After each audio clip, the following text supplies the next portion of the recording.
அதனால் இப்போ 76வது பாட்டு பார்க்குறோம். 76வது பாட்டு பார்க்குறோம். புகழரும் அசத்தர் தம்பால் பொருந்திய அழகையே போல் அகிலமும் புணரும் ஈசன் அருள் உயிர் மேவலாலே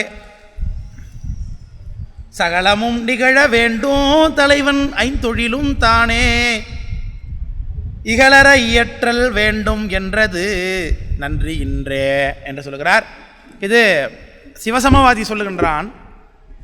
எப்படி உயிரானது அருள் கரணத்தை பெறுகிறதோ பதிகரணத்தை பெறுகிறதோ அப்போ பதியாகவே மாறிவிடும், சிவமாகவே மாறிவிடும், சிவத்தைப் போலவே ஐந்தொழில் செய்யும் அப்படின்னு சொல்லுகின்றான்.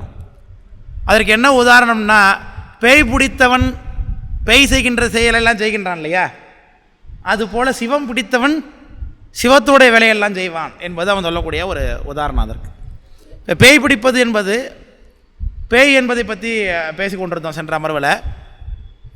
இந்த சொல்லப்படக்கூடியதாகிய பேய் என்பது இறந்தவர்களுக்கு ஏற்படக்கூடியதாகிய பைசாசம் என்றதை சொல்லுவார்கள். செத்துப்போனவர்கள் அகால மரணம் அடைந்து விட்டார்கள் என்றால், தற்கொலை செய்து கொள்கிறார்கள் என்றால், வேதனையோடு மரணம் அடைகிறார்கள் என்றால், அவர்களுக்கு பேயாய் திரிய வேண்டிய விதி இருந்தது என்றால், அது ரொம்ப முக்கியம். இப்போ உங்களுக்கு அதோட விதியும் முடிஞ்சு போச்சுன்னா அவங்க பேய வர மாட்டாங்க. இப்போ ஒருத்தர் யங்ஸ்டராக இருக்கார், ஒருத்தர் ஒரு ஆக்சிடெண்ட்டில் போயிடுறாரு, உடனே அவர் கன்ஃபார்மாக பேயாக தான் வருவார்னு அர்த்தம் கிடையாது. அவருக்கு அதுதான் விதி முடிவாக இருந்ததுன்னா அவர் வேறு உலகத்துக்கு போயிடுவார். ஆனால் அது விதி முடிவாக இல்லாமல் அவர் பேயாக தெரிய வேண்டும் என்பது ஒரு வாழ்க்கையினுடைய எச்சமாக இருந்தால் அவர் பேயாக தெரிவார். இதுதான் அதற்கான விஷயம். இதை பற்றி நம்முடைய பெரிய புராணத்தில் சி.கே. சிவகமணி அவர்கள் காரைக்கால் அம்மையாருடைய புராணத்துக்கு உரை எழுதும் பொழுது இந்த பேய் பற்றின ஒரு ஆராய்ச்சி பண்ணி எழுதுகிறார் அழகாக. அவர் அது என்ன சொல்லுகிறாருன்னா, அம்மையாருக்கு வந்த பேய் வடிவமாகிய அண்டரும் வணங்கும் அதிசயிக்கத்தக்க பேய் வடிவு பெற்றார்னா, அந்த பேய் வடிவு என்பது அருள் திருமேனி. அது அருள் திருமேனி அப்படின்னாக்க பேயாய நற்கணத்தில் ஒன்றானோம்னு தன்னை அவங்க சொல்லிக் கொள்கிறார்கள். அந்த பேய் என்பது அம்மையார் சொல்கிறாங்களே அந்த மாதிரி பேய். அதாவது சுடுகாட்டில் நம்ம தமிழகத்தில் பேய் மகளிர் அப்படின்னு ஒரு பெண் குரூப் இருந்திருக்கிறாங்க, பெண்கள் இருந்திருக்கிறாங்க, ஒரு குழு இருந்திருக்கு. அவங்க மாம்சம் திங்கக்கூடியவர்களாக, பிணமாம்சம் திங்கக்கூடியவர்களாக ஒரு தரப்பு இருந்ததாக நமக்கு சங்க பாடல்களிலிருந்து, காப்பிய பாடல்களிலிருந்து நமக்கு தெரிகிறது. அது மனிதர்களாகவே இருந்து பேய்த்தன்மையோடு திகழக்கூடிய ஒரு குழு, அது பெண்கள் தான் அதில் இருந்திருக்கிறாங்கன்னு நமக்கு தெரிகிறது. அது ஒரு தரப்பு இருக்குது. ரெண்டாவது, கலிங்கத்து பரணி முதலிய நூல்களில் காட்டப்படக்கூடியதாகிய பேய்கள். இந்த பேய்களைத்தான் காரைக்கால் அம்மையார் காட்டுறாங்க. கலிங்கத்து பரணியில் காட்டக்கூடியதாகிய பேய்கள். இந்த பேய்கள் பார்த்திங்கன்னா ஒரு பிறவி. இது பேய்க்கணம் மாதிரின்னு வச்சிங்க. அது பேய்க்கணம். இது கூட்டமாக இருக்கும். இதிலையும் பெண்கள் தான் காண்பிக்கப்படுகிறார்களே தவிர்த்து ஆண் பேய் ஒன்றும் காண்பிக்கப்படவில்லை. ஆனால் கலிங்கத்து பரணியில் நிறைய விதமான பேய்கள் காண்பிக்கப்படுகிறது. அம்மையார் சொல்கிறாங்க, கழுது தன் பிள்ளைக்கு காளி என்று பெயரிட்டு புழுதி துடைத்து முளை கொடுத்து போயின தாயினை வரவு காணாது அறுதுடங்கும் புறங்காட்டில் ஆடும் அப்பனிடம் திரு ஆலங்காடே என்று பாடுகிறார்கள். கழுதுனா பேயின்னு அர்த்தம். பேய் தன் குழந்தைக்கு பால் கொடுத்துட்டு போகுதுன்னு அம்மையார் சொல்கிறாங்க. அப்போது அந்த பேய்கள் என்ன ஆகுது, மனிதரை போல வாழ்ந்து கொண்டிருக்கிறது என்று தெரிகிறது, அது பிள்ளை பெறுகிறது என்று தெரிகிறது. அதனால தான் மணிவாசக பெருமான் கல்லாய் மனிதராய் பேயாய் கணங்களாயின்னு அந்த பேய் பிறவியாகவே சொல்லுகிறார். அதை புழுது உடைத்து முளை கொடுத்து போயின, அது கழுது தன் பிள்ளைக்கு காளி என்று பெயரிட்டுனா, பேய்களுக்கு குலதெய்வம் காளி. காளி அப்படிங்கிறது அம்பாள், பத்திரகாளின்னு சொல்லி கொண்டுறோம் இல்லையா, அவளுக்கு பேய்த்தொழில் ஆட்டின்னு பேர். அப்பர் சாமி சொல்லுகிறார், பேய்த்தொழில் ஆட்டிய பெற்றுகந்தனைன்னு திருவேழிமொழி தேவாரத்தில் சொல்லுகிறாங்க அப்பர் சாமி. அந்த காளியினுடைய கணங்கள் அவர்கள் பிணங்களை தின்பது அவர்களுடைய வழக்கமாக இருக்கிறது. அவர்கள் போர்க்களத்தில் தான் அதிகமாக வசிக்கிறார்கள். அதனால் போர்க்காட்சி, போர்க்களம் நிகழ்ந்த போர் நடந்ததுன்னா இந்த பேய்களுக்கு நல்ல சாப்பாடு. அதனால தான் போருக்குரிய தெய்வமாக காளி கொற்றவை வணங்கப்படும் பொழுது அவளிடத்தை இந்த பேய்கள் எல்லாம் சென்று முறையிடுகிறது. உலகத்தில் அரசர்கள் நல்ல பரிபாலனம் செய்கிறார்கள், அவனுடைய காளி பெருமாட்டியே நாங்கள் உங்களை குலதெய்வமாக கும்பிடுகின்றோம், ஆனால் உன்னை கும்பிட்டு எங்களுக்கு ஒரு பிரயோஜனமும் இல்லை. பேய்கள்லாம் முறையிடுகிறது, போய் பேய் முறைப்பாடுன்னு வச்சுருக்காங்க. ஏன்னா எல்லா உயிரினங்களையும் நல்லா ரசிக்கிறாய், ஆனால் எங்களுக்கு மட்டும் சாப்பாடு போட மாட்டேற, உலகத்தில் சண்டையே நடக்க மாட்டேது எங்கேயுமே சண்டை நடந்தால் தான் எல்லோரும் சாவுவாங்க, அப்போ தான் எனக்கு சாப்பாடு கிடைக்கணும்ல, எங்கள் மேலே உனக்கு கருணையே இல்லையே என்றெல்லாம் போய் தெய்வங்கள் அந்த பேயெல்லாம் போய் காளியிட புறையிடுதுன்னு பார்க்குறோம். உடனே காளி சொல்லுவா, கவலைப்படாதீங்க, நம்முடைய அரசன் குலோத்துங்கன் இருக்கிறார், அவருடைய போர்க்களம் கலிங்கத்தில் பெரிய சண்டை நடக்க போகிறது, நிறைய பணம் முழுவதும் நிறையா நீங்கள் சாப்பிட்லாம், கவலைப்படாதீங்கன்னு சொல்லி ஆர்டர் படுத்துகிறார் அப்படின்னு பார்க்குறோம். காளிக்கு கூலி கூறியது, கூலிக்கு காளி கூறியதெல்லாம் வரும் கலிங்கத்து பரணியில். அதுபோல் தக்கையாக பரணிலையும் பார்த்தீங்கன்னா பேய்கள், தேவர்களெல்லாம் பேயாக வருவதை பார்க்குறோம். அப்போது இது ஒரு வகை பேய், பிணத்தை தின்னக்கூடிய பேய். இந்த பேய் மாதிரி வடிவத்தை மட்டும் காரைக்கிழமையர் எடுத்துக்கொள்ளுகிறார். ஆனால் இவங்க உள்ளபடியே சிந்தனை எதனாக தான் இருக்கு, மனித சிந்தனையாக உடையவராகவும் மனிதராகவும் சிவசிந்தனை உடையவராகவும் தான் அம்மையார் இருக்காங்க. ஆனால் வடிவம் மட்டும் என்னவாயிடுது, பேய் வடிவமாக ஆகிவிடுகிறது. ஆனால் உள்ளபடியே அவங்க மாம்சம் திங்கலை, பேய்கள் இருந்தது போல் அவங்க மாம்சம்லாம் ஒன்றும் திங்கலை. அவங்களுக்கு பசியெல்லாம் கிடையாது, ஏன்னா அவங்க அருள் உடம்பு பெற்று விட்டார்கள், அதுக்கு அதெல்லாம் ஒன்றும் கிடையாது. இது ஒரு வகையான பேய். இந்த விளக்கம் சொல்லும் பொழுது மனிதர்கள் இறந்து போனால் ஏற்படக்கூடிய பேய், அதை பற்றி சிகேஎஸ் என்ன சொல்கிறாருன்னா, இது பஞ்சபூதத்தினாலே ஏற்படக்கூடிய உடம்பு. இந்த உடம்புலேருந்து ஒரு நிர்பந்தத்தினாலே உயிர் வெளியேறும் பொழுது உடலில் இருக்கக்கூடிய பஞ்சபூத கூறுகளில் வாயு கூறுவை மட்டும் எடுத்துக்கொண்டு வெளியில் போய்விடும் அந்த உயிரானது. இப்போ இந்த உடம்பானது பஞ்சபூத கூறு, இதில் வாயு மட்டும் வெளியேறிடுதுன்னா மீதி 4 பூதங்கள் இதில் இருக்குது, அதனால் உயிர் இல்லாதனால செத்து போயிடுச்சு. வெளியே போன உயிர் கூட பூத சார்பாக வாயு மட்டும் இருக்குது. அப்போ உடம்பில் கொஞ்சம் மிச்சம் அதில் இருக்குது. அப்போ முழுமையாக அது என்ன ஆகலைன்னோ மரணமே அடையவில்லை, மரணம் முழுதாக அடையவில்லை, உடம்போட தொடர்பு இருக்குது. அதனால் உயிர் வெளில போயிட்டு முழுமையான உடலின்றி அலைந்து கொண்டிருக்கிறார்கள் என்பதாக ஒரு கருத்து சொல்கிறார். இது பேய்க்கு இதான் பைசாசம், செத்து போனவங்களுக்கு ஏற்படக்கூடிய பேய் என்று சொல்கிறோம். இதை பேயாய் திரிந்தைத்து பெறலாக அருள் பெற்றேன் அப்படின்னு சுந்தரமூர் சாமி கூட சொல்கிறார். திரியறது, பேயா திரியறதுன்னு சொல்கிறார்கள். அப்படி பேயா தெரியக்கூடிய அந்த பேய்களுக்கு தரைய உடம்பு கூட இருக்கிறதுனால அவங்களுக்கு மனித உடம்பில் வசித்த போது இருக்கக்கூடிய இன்ப துன்பங்கள், ஏக்கங்கள், அதோடைய ஆசாபாசங்கள்லாம் இருக்கும். அவற்றை தீர்த்து கொள்வதற்கு சக்தி இருந்ததுன்னா அந்த சக்தியின் மூலமாக எளிய, அதாவது தெளிவற்ற சிந்தனை உடையவர்கள், குழப்பவாதிகள், ஆச்சார குறைபாடு உடையவர்கள், இவர்களிடத்தெல்லாம் அது ஆக்குபை பண்ணுகிறது. அதை அதிட்டித்து கொள்வது, அந்த உடம்பு மேலே ஏறிக்கும். அது ஆச்சார குறைவு இருக்கக்கூடாது. முதல்ல ஆச்சார குறைவோ நம்ம தெரிஞ்சோம்னாலே நமக்கு எல்லா கட்டதும் வரும். ஏன்னா நம்மளை சுற்றி பார்த்திங்கன்னா ஆவாகனமே இல்லாத 8 விதமான சக்திகள் நம்ம எல்லா இடத்துலையும் இருக்குது, எல்லா இடங்கள்லையும். அதில் யார் யார் இருக்கிறாங்கன்னா, யக்ஷர்கள், அப்புறம் யக்ஷர்கள், ராட்சசர்கள், பூதங்கள், பைசாசங்கள், பிரம்மராட்சசங்கள், காளி, சலலி, பைரவம், இப்படி சொல்லக்கூடிய 8 விதமான தீய சக்தி. எங்கே பார்த்தாலும் இவை ஆவாகனமே இல்லாமல் இருக்குது. இவைகள்லாம் மனிதர்கள் இருக்கிற இடத்துல தான் வாழும். இவைகள் எப்பொழுதும் மனிதர்கள்ட்டிருந்து தனக்கான தீனி எடுத்துக்கொள்ளும்.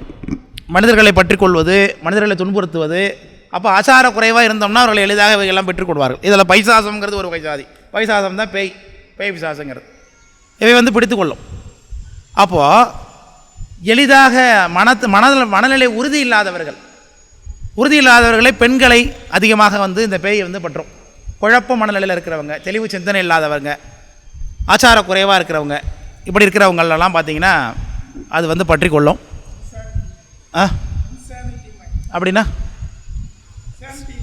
ஸ்டெபிலிட்டி இல்லை, சானிட்டினா என்ன தெரியல, தெய்வீகத்தன்மை, தெளிவுத்தன்மை, அதான் தெளிவில்லாத மனக்குழப்பம், தான் மனக்குழப்பமுடையவர்கள் அப்படின்னு அர்த்தம். மனக்குழப்பம்னா எல்லா மனக்குழப்பமும் கிடையாது, ரொம்ப டிப்ரெஷன் அதிகமாக இருக்கிறது. காதல் தோல்வியில் உலக வழக்கத்தை புரிந்து கொள்ளாமல் ஒரு சின்ன பிள்ளை இருக்குன்னா அது மாதிரியான ஆட்கள் தான். இப்போ நம்ம குழப்பம் இருக்கும், காசு பணம் இல்லையே, வீட்டில் குடும்பத்தை எப்படி நடத்துறது, அந்த குழப்பம்லாம் கிடையாது. அப்படி பார்த்தா எல்லோரும் பேய் பிடிச்சி அலைய வேண்டியதான். அப்போ அதை சொல்லலை இங்கே. அதனால் இப்போ அந்த மாதிரி இருக்கக்கூடியவர்கள், பேய் பிடிச்சவங்க என்ன செய்வாங்கன்னா, பேய் செய்ய வேண்டிய வேலையை நம்ம டிவிலெலாம் பார்க்குறோம் இல்லையா, இந்த முனி படத்துலலாம் பார்த்தீங்கன்னா அவன் சாப்பிட்றது மாதிரி அவன் சாப்பிட்றான். வடிவேல் கூட, வடிவேல் காமெடியிலலாம் கூட வருமே, அந்த எனக்கு அவனை கல்யாணம் பண்ணிக்கணும் ஆசை கேள்வி மேலே ஒரு பேய் அவன் கல்யாணம் பண்ணிக்க சொல்லலாம் கேட்குமே, அது மாதிரிலாம். ஸோ அது மாதிரி அவங்கவுங்களோட விருப்பத்துக்கு ஏற்ப அது நடந்து கொள்ளும் என்றெல்லாம் பார்த்துக்கிறோம். அப்போ இவங்க என்ன உதாரணம் காட்டுகிறான்னா, எப்படி ஒருவனுக்கு பேய் பிடித்தால் அவனுடைய ஒரிஜினாலிட்டி போய் பேயினுடைய தன்மை மட்டுமே அவனுக்கு ஆக்டிவேஷனில் இருக்குதோ, அதேமாரி ஒருவர் சிவபெருமானுடைய தன்மை அடைந்தார் என்றால் சிவபெருமானை போலவே இயங்குவார் என்று சொல்கிறார். இதுதான் சிவசமவாதியினுடைய கருத்து. இப்போ நம்மளும் சொல்கிறோம், நம்மளும் இந்த பேய் பிடிக்கிறத பற்றி பேசுகிறோம். ஆமாம், ஒருத்தவங்க இப்போ சிவபெருமானுடைய ஆக்குப்பையில் உயிர் இருக்குன்னா சிவபெருமானை போல இயங்க வேண்டியது தானே, இதுதான் கருத்து. இதை நம்மளும் சொல்லுகின்றோம். ஆனால் எந்த அளவில் சொல்லுகின்றோம், ஆகமம் தான் இந்த உதாரணத்தை சொல்லுகிறதுனால சிவசமவாதியும் அதை எடுத்துக்கிறான், சுத்தாத்வீத சைவ சித்தாந்திகள் ஆகிய நாமளும் அதை எடுத்துக்கொள்கிறோம். ரெண்டு பேருமே இந்த உதாரணத்தை எப்படி அணுகுகின்றோம் என்பதுதான் இந்த ரெண்டு பாட்டு.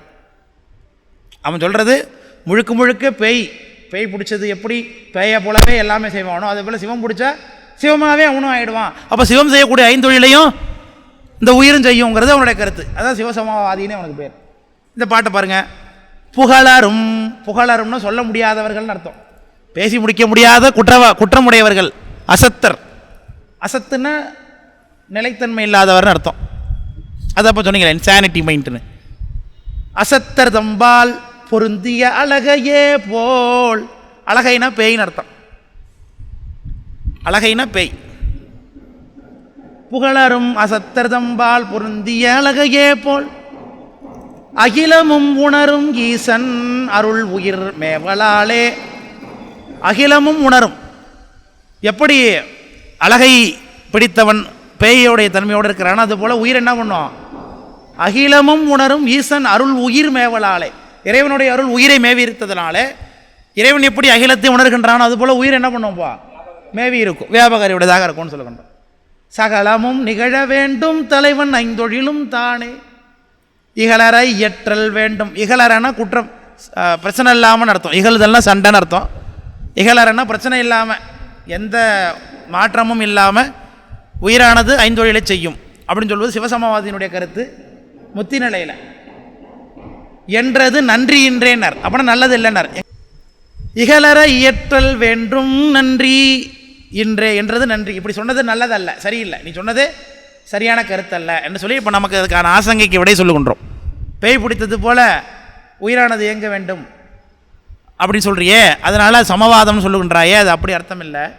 எது வரைக்கும் அது உண்மைன்னா, இந்த உலகத்தில் இருக்கும்போது ஜீவன் முக்தர் தன்னிலை கெட்டு போய் சிவத்தோடைய செயலாகவே தன்னுடைய செயலை செய்வார்.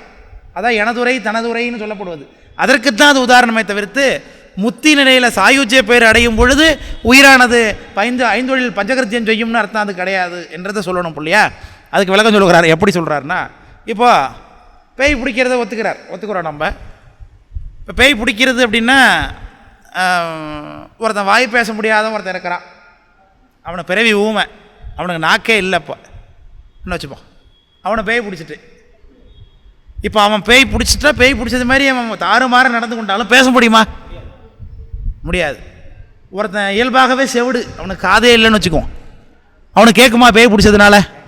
கேட்காது இல்லையா. ஒருத்தன் கண் ஆல்ரெடி குருடு, கண்ணு தெரியாதவன் ஒருத்தன் குருடானா இருக்கான், அவனுக்கு பேய் பிடிச்சிட்டுதுன்னா அவனுக்கு பேய் பிடிச்ச செயல் இருந்தாலும் கூட அவனுக்கு என்ன தெரியாது, பேய்க்கு கண்ணு தெரியுங்கிறதுக்காக இவனுக்கு கண்ணு தெரியாது. ஒருத்தன் காலில் 2 காலம் இல்லை, அவனுக்கு 2 காலம் இல்லாத அவனை பேய் பிடிச்சதுன்னா பேய் நடக்கிற மாதிரி வேஞ்சி நடக்க முடியுமா? நடக்க முடியாது. இப்போ என்ன சொல்லுகிறார் அவர் அப்படின்னா, என்னது பேய்க்கு கால் இல்லையா? ஆடாடா, இதை உண்மை தெரியாம போச்சே. இது காலுள்ள பேய்னு வச்சுக்கோ. கள்ளி கவட்டிடை காலை நீட்டி பாட்டு இருக்குல்ல, கரைக்கிழமையார் சொல்கிறாங்களே, கள்ளி கவட்டிடை காலை நீட்டி கடைக்கொள்ளி வாங்கி மசித்து மையை வில்லை எழுத விடுவிடன்னு நக்கு விரண்டு விலங்கு பார்த்துன்னு. இப்போ என்ன பண்ணுது, காலை நல்லா நீட்டி விட்டு படுத்துக்கிட்டு உட்காந்துக்கிட்டு கொல்லிக்கட்டையை எடுத்து தண்ணி விட்டு குழைச்சி நல்லா மை எழுதாரு. நல்லா வில்லை எழுதுதான் மை உட்காந்து கொண்டு. வில்லை எழுதி நக்கு வெருண்டுன்னா நக்கு சிரிக்குது, நக்குதுன்னா சிரித்தல்னு அர்த்தம்.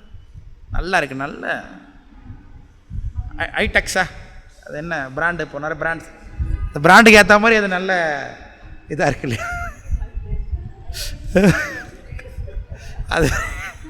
அதுமாரி இது சுடுகாட்டு பிராண்டு இது. அதுக்கு அது மாதிரி நல்லா பிராண்டில் ஒரு நல்லா வில்லை எழுதி வெடி லக்கு விரட்டு விலங்கு பார்த்துன்னு அழகாக சொல்கிறாங்க அம்மையார். இந்த கண்ணாடியை பார்த்து இப்படி இப்படி பார்க்குதான் அந்த பேய். கண்ணு நல்லா மை விட்டுக்கிட்டாமா அழகா 2 கண்ணையும் விட்டுருக்கோமான்னு. விலங்குன்னா குறுக்கான்னு அர்த்தம். இப்படி குறுக்கு பார்க்குறது 2 பக்கமாக. நக்கு விரண்டு விலங்கு பார்த்துன்னு சொல்லுகிறார். சரி, அதுபோல் இது காலுள்ள பேய். அது ஒரு காலுள்ள பேயானது கால் இல்லாதவனை பிடித்து கொண்டால் அவன் நடப்பானா? நடக்க முடியாது. அப்போ இதுலேருந்து என்ன தெரிகிறதுனா, இந்த உயிருக்கு எவ்வளவு முடியுமோ அவ்வளவு தான் அருள் காரணம் வந்தாலும் கூட உயிராள முடியும்னு அர்த்தம். உள்ளபடியே உயிருக்கு பஞ்சகிருத்தியம் செய்யக்கூடிய ஆற்றல் இருக்கா இயல்புலையே? இல்லை. அது உள்ளபடியே பஞ்சகிருத்தியம் செய்யக்கூடிய ஆற்றல் உடையதாக இருந்ததுன்னா பேய் அதை சிவபெருமான் பிடித்த போது இவர் என்ன பண்ணுவார்? பஞ்சகிருத்தியம் செய்யலாம். இவருக்கு பஞ்சகிருத்தியம் செய்யக்கூடிய ஆற்றலே இல்லைங்கும் பொழுது கண்ணு தெரியாதவன் பேய் பிடிச்சாலும் கண்ணு தெரியாதவன் தான். வாய் பேச முடியாதவன் பேய் பிடிச்சாலும் வாய் பேச முடியாது. அதுபோல் பஞ்சகிருத்தியம் செய்ய முடியாத உயிர் சிவபெருமானால் பிடிக்கப்பட்டாலும் அது என்னதுதான்? பஞ்சகிருத்தம் செய்ய முடியாதது தான் உதாரணம் சொல்லுகிறார். பாட்டை பாருங்க. இன்று நோக்கு உரை நடக்கும் இயல்புகிலோர்க்கு இணைய வாய்ந்து நின்றதோர் அழகை சேர்ந்தால் நிகழ்வது என் அதுபோல் உள்ளத்து ஒன்றிய உணர்வு தம்பால் உள்ளது நிகழ்த்தும் ஈசன் தன் தொழில் நடாத்தும் மேனி தனக்கு எனக் கொண்டுதானே என்று சொல்லுகிறார். இன்றுனா இப்போ பேய் பிடிக்கிறதுன்னு உதாரணம் எடுத்துக்கொண்டோம்னா, நோக்கு உரை நடக்கும் இயல்பு இலோர்னார். இப்போது பார்க்க முடியாதவன், பேச முடியாதவன், நடக்க முடியாதவன் அர்த்தம். 3 பேர் விளக்க முடியல சொல்கிறது. நோக்கு உரை நடக்கும் இயல்பு இலோர். பார்க்க முடியாதவன், பேச முடியாதவன், நடக்க முடியாதவன். இணைய வாய்ந்து நின்றதோர் அழகை சேர்ந்தால் நிகழ்வது ஏன்? அப்படி கண்ணுப்பு தெரியாதவனுக்கும் பேச முடியாதவனுக்கும் கால் நடக்க முடியாதவனுக்கும் பேய் பிடிச்சதுன்னா நடக்கிறது என்ன?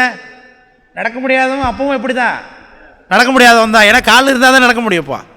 இப்போ பேய் உள்ளபடி பேய்க்கு நடக்கக்கூடிய ஆட்டில் இருந்தாலும் கூட இவனுக்கு கால் இருந்தால் தான் பேய் என்ன பண்ணும்ப்பா? இவன் காலை பயன்படுத்தி நடக்க முடியும். இவனுக்கு காலை இல்லைங்கும் பொழுது பேய் என்ன பண்ண முடியாதுப்பா? நடக்க முடியாது. அதேமாரி இவனுக்கு நாக்கு இல்லாமல் போய்விட்டதுன்னா பேய்க்கு பேசக்கூடிய ஆற்றல் இருந்தாலும் இந்த நாக்கு இருந்தால் தான் அது எது வந்ததே எதுக்காக தான்ப்பா? அந்த உடம்பை பிடிக்கிறதுக்கு தான் வந்தது. உடலை பயன்படுத்தி கொள்ள தான் வந்தது இப்போது. ஏன்னா அதுக்கு இருந்ததுன்னா உடலை இல்லாமலே அதால் பயன்படுத்த முடியும்னா ஆல்ரெடி தானாகவே எல்லா வேலையும் செய்யுமே. அதுப்போ அது காலன்னு ஒன்று ஸ்தூலமாக தேவைப்பட்டதுனால தான் அது என்ன பண்ணுறாரு அவருப்பா? தூள உடம்பே வந்து பிடிக்கிறாரு. இப்போ தூள உடம்புலேயே அது இல்லைங்கும் பொழுது அவரால் என்ன பண்ண முடியும்ப்பா? அதை தான் உதாரணமாக சொல்கிறார்கள். அப்போ இன்று நோக்கு உரை நடக்கும் இயல்பிலோருக்கு இணைய வாய்ந்து நின்றதோர் அழகை சேர்ந்தால் நிகழ்வது என் அதுபோல் நிகழ்வது என்ன நம்மள்கிட்ட கேட்டு விட்டார். அப்போ நம்மக்கிட்ட என்ன எனக்கு ஆன்சரு? அதெல்லாம் செயல்பட முடியாதுன்னு அர்த்தம் இல்லையா? அதுபோல்னார். அப்போ விடையை சொல்லாமலே உங்களை புரிய வச்சுட்டார் பாருங்க. விளக்கம் புரியுதுங்களா? நிகழ்வது என் அது பேசாது, அது நடக்காது, அது பார்க்காதுன்னு அர்த்தம். வந்துட்டா ஒரு வேளை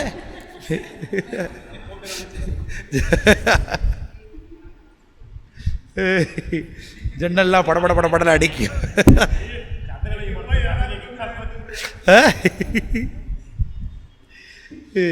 சரி, அப்போ அதுபோல் உள்ளத்து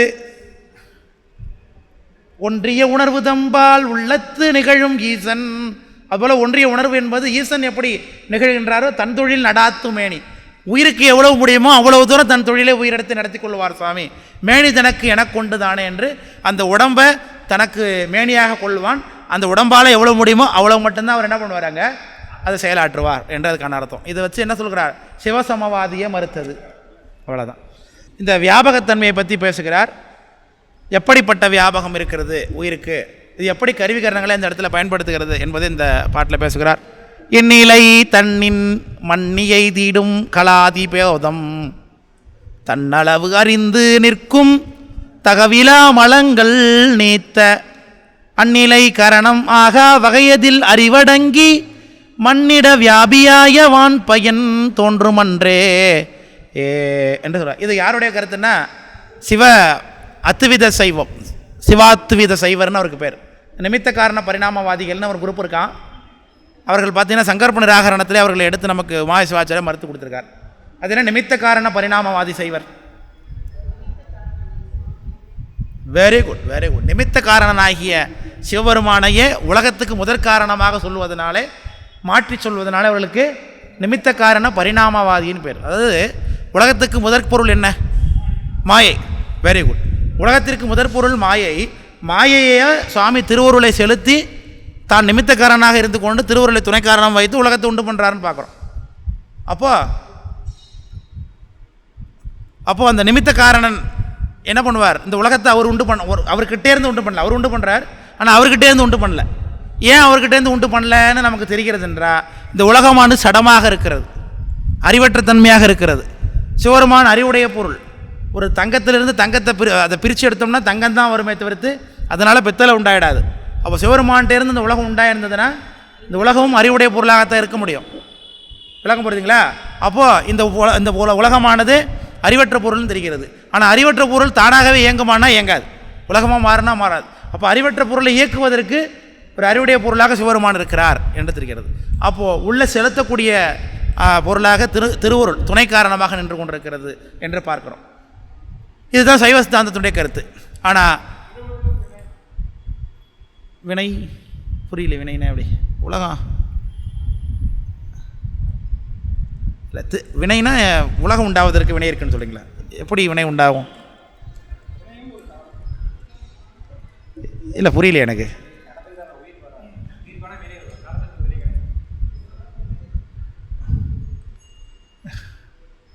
இல்லைங்கய்யா, இந்த கருத்து தப்பு.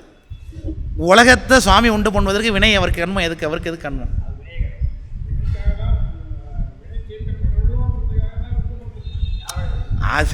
அது எப்படி காரணம்னு நம்ம சொல்ல முடியாத? இப்போ நான் சாப்பிட்றேன், அது காரணம் பசி, அது ஒரு காரணம்னு சொல்ல முடியுமா? அதை சாப்பாடு உண்டாவதற்கு காரணம் பசி என்பதனால உண்டாவதற்கு அது மூல காரணமாக நிற்கலையே. இல்லை, நம்ம சாப்பிட்றோம். சரி, நம்ம சாப்பிட்றோம். எதுக்காக சாப்பிட்றோம்? பசிக்கிறதுக்காக சாப்பிட்றோம். எதுக்காக விவசாயம் பண்ணுறாரு? அவர் எதனால் விவசாயம் பண்ணாருன்னா, நிலத்தினால பண்ணார், விதையினால் பண்ணார், தண்ணீரால் பண்ணார், மண்ணால் பண்ணார். இதனால தான் அரிசி உண்டானது. பசியினால் அரிசி உண்டானதுன்னு கணக்கு சொல்கிற மாதிரி இந்த கருத்து வருது, இப்போ நீங்கள் சொல்கிற கருத்து. ஸோ இந்த துணை காரணம் என்பது சாமிக்கு அது காரணமாக நிற்கிது தான். அதை எப்படி சொல்லலாம்? நீங்கள் மூலத்துக்கான காரணமாக சொல்லிட முடியாதுன்னு சொல்ல வரேன். அப்படி எழுதியிருக்கலாம், யார் எழுதுனாங்க நமக்கு தெரியல, மேபி இருக்கலாம். அவர் எப்படி ஃபீல் பண்ணாருன்னு தெரியல. இது சாமிக்கு அது உரிய காரணமாக சொல்ல முடியாது. நான் எங்கேயுமே அதை படித்ததில்லை. வினையை நம்முடைய கண்மத்தை தீர்ப்பதற்காக சாமி உலகத்தை உண்டு பண்ணுறார். ஆனால் உலகத்தை உற்பத்தி பண்ணும்பொழுது அது ஒரு மூல காரணமாக இருக்கவில்லையே. நம்ம மூல காரணத்தை பற்றி தானே பேசி கொண்டிருக்கிறோம். இப்போ சாமி ஒரு மூல காரணமாக இருக்கார், மாயை ஒரு மூல காரணமாக நிற்கிது, திருவருள் மூல காரணமாக இருக்குது. இந்த மூல காரணத்தில் பசி எப்படி நம்முடைய வினைக்கழிவுங்கிறது எப்படி மூல காரணமாக நிற்க முடியும்? அப்படிங்கிறது என்னுடைய கருத்து. அதான் இது பேசுவது மூலப்பொருட்களை பற்றி பேசி கொண்டிருக்கிறோம். உலகம் உண்டாவதற்கு இங்கே நம்ம 3 காரணமாக சொல்லிக்கொண்டோம். சுவாமி, மாயை, திருவருள். இந்த 3த்துக்கும் ஈக்குவலாக நாம் உலகம் உண்டாவதற்கு காரணமாக நிற்பது திருவருள். ஏன்னா திருவருள் தான் மாயைக்குள்ளே புகுந்து உலகமாக விரிவுபடுத்துகிறது. அப்போது நீங்கள் நம்முடைய கண்மமும் அந்த உலகத்துக்குள்ளே புகுந்து விரிவுபடுத்துதுன்னு அதுவும் துணை காரணம் தான் இல்லைன்னு ஏன்னா அதுதான் பயன்படக்கூடிய பொருள். அதனால் அது ஒரு காரணமாக ஐயா எழுதியிருக்கலாம். ஆனால் இது உண்டு பண்ணுவதற்குரிய காரண பொருளாக அதை சொல்லிட முடியாதுன்னு சொல்ல வரேன். ஆமாம், அது தொடக்கத்துக்கு அது காரணம் இல்லை. ஏன்னா அவர் காரணம், அவர் பயன்பாடு அவர் தானே. அவர் இல்லைன்னா இது எதுக்கு இப்போ? அதனால் அதை ஒரு காரணமாக எழுதியிருக்கிறாங்க. இங்கே பேசுவது உருவாக்கத்தை பற்றி தான், பையனை பற்றி நம்ம பேசலை. அதனால் அது அப்படி சொல்ல வரேன். பெரியவங்க எழுதியிருக்காங்க, அது துணைக்காரன் எழுதியிருக்காங்க. நான் அது இல்லை, நான் மறுக்க வரல, நேரடியாக நான் மறுக்க முடியாத அவங்களுடைய கருத்து அது. ஆனால் இங்கே சொல்வது உற்பத்தியை பற்றி நான் பேசி கொண்டிருக்கிறோம். அதனால் உற்பத்தியில் நம்ம என்ன பேசிட்டோம்லாம் புரியுதா? கவனிச்சிட்டு தானே இருக்கீங்க. ஏன்னா இந்த ஒரு பக்கம் அமைதியாக எல்லாம் இருக்கீங்களே, இங்கே எதாவது வேறு எதாவது டாபிக் பேசிட்டு போல். அதனால் அது உலக உற்பத்திக்கு அது காரணமாக நிற்கவில்லை, அது ஒரு மூலப்பொருளாக நிற்கவில்லை. அதுதான் நான் சொன்னேன்.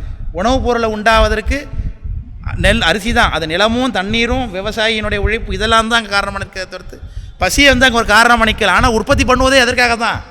பசிக்காகத்தான். அந்த காரணத்தை அவங்க சொல்கிறாங்க. அப்படி சரி. அதனால் இங்கே என்ன பேசிகிட்டு இருந்தோம்ப்பா? நிமித்த காரணம். இப்போ அவங்க என்ன சொல்கிறாங்க? நிமித்த காரண பரிணாமவாதியாகிய சிவாத்துவித சைவர்கள் என்ன சொல்கிறாங்க அப்படின்னா, இந்த உலகமானது சிவபெருமான்கிட்டருந்தே உற்பத்தி ஆகிட்டுது, எல்லாமே சிவம், எல்லாம் சிவம், எல்லாம் நீயே ஆனாய் நின்ற ஆனாய் போற்றின்னு பாடுறார் இல்லையா? இருநிலனாய் தீயாகி பானுமாகின்னு பாடுறார். இந்த கருத்து எல்லாம் எடுத்துக்கொண்டு எல்லாமே சுவாமி தான் என்பது அவருடைய கருத்து. அதனால் எல்லாமே சுவாமிகிட்டேருந்து உண்டாயிட்டுன்னு அவங்க சொல்லுகிறார்கள். அப்படி சொன்னதுனால அப்போ என்ன சொல்கிறாங்கப்பா, உலகத்துக்கு முதற்காரணமாக நிற்கக்கூடிய மாயையை போல் சுவாமியை சொன்னதுனால, நிமித்தக்காரனாகிய சுவாமியை முதற்காரணமாகவே மாற்றி சொன்னதுனால அவன் நிமித்த காரண பரிணாமவாதின்னு அவங்களுக்கு பேர். சிவம் எல்லாற்றையும் கலந்துருக்குன்னு சொன்னதுனால சிவா அத்துவித செய்வர்கள்னு அவங்களுக்கு பேர். சிவா அத்துவித செய்வர்கள்னு அவங்களுக்கு பேர். விளக்கம் புரியுதுங்களா? அவங்க என்ன சொல்கிறாங்கன்னா, உயிரானது எவ்வளவு அறிவு விளக்கம் அதுக்கு ஏற்படுகிறதோ அவ்வளவு வியாபகத்தை அது அடையும் என்பது போன்ற ஒரு கருத்தை சொல்கிறார்கள். அதுதான் இந்த பாடலுடைய கருத்து. அதுக்கான மறுப்பை அடுத்த பாட்டில் சொல்ல போகிறார். இந்நிலை தன்னின் மண்ணி எய்திடும் கலாதிபோதம் தன்னளவு அறிந்துன்னார். உயிரானது என்ன பண்ணும், எவ்வளவு கலாதிபோதம் கிடைக்குது. கலாதிபோதம்னா கலை முதலான தத்துவங்கள்னு அர்த்தம். இப்போ கலாதின்னு சொல்லப்படுவது நமக்கு சொல்லக்கூடியதாகிய வித்யா தத்துவங்கள். வித்யா தத்துவம் எவ்வளவு குணம் கிடைக்க, அறிவிலக்கம் எவ்வளோ தத்துவம் கிடைக்குமோ அவ்வளவு அறிவிலக்கம் நமக்கு ஏற்படும் அப்படின்னு அர்த்தம். நிற்கும் தகவிலா மலங்கள் நீத்த அந்நிலை கரணம் ஆகா வகையதில் அறிவடங்கி என்று சொல்கிறார். அதனால் அந்த அளவுக்கு அது மலத்தை நீக்கி கொள்ளும் என்று சொல்கிறார். எவ்வளவு தூரம் அந்த அறிவிலக்கம் ஏற்படுகிறது அவ்வளவு தூரம் உயிரை என்ன பண்ணும், மலக்கத்தை நீக்கி கொள்ளும் அப்படின்னு சொல்லுகிறார். அப்போது கரணம் ஆகா வகையதில் அறிவடங்கி மண்ணிட வியாபியாய வான்பயன் தோன்றுமன்றே என்று சொல்கிறார். அப்படி அதற்கு அந்த கரணம் ஆகா வகை, அப்போது அதுக்கு அறிவு எங்கே செயலற்று நிற்கிறதோ, தன்னறிவு எங்கே கெட்டு நிற்கிறதோ அந்த இடத்துல அது என்ன பண்ணும், தன்னுடைய வியாபகத்தை அடைந்து வான்பயனாக்கி சோறுமானை அனுபவிக்கும். இதுதான் அவன் சொல்லக்கூடிய கருத்து. இதற்கு அவர்கள் என்ன மறுப்பு, நம்ம என்ன மறுப்பு சொல்லுகின்றோம் என்பதை பார்ப்போம் அடுத்த பாட்டில். 79வது பாட்டு. புரியல. கலாதி போதம் வித்யாதத்துவங்கள், கலை முதலான கலாதினா கலை முதலான போதம், அதனால் நிகழக்கூடிய அறிவுன்னு அர்த்தம். உயிருக்கு அறிவு நிகழ்வதற்கு காரணம் அடிப்படை வித்யாதத்துவங்கள் தானே. வித்யாதத்துவங்கள் இருந்தால் தானே அறிவுச்சை செயல் உண்டாகும்.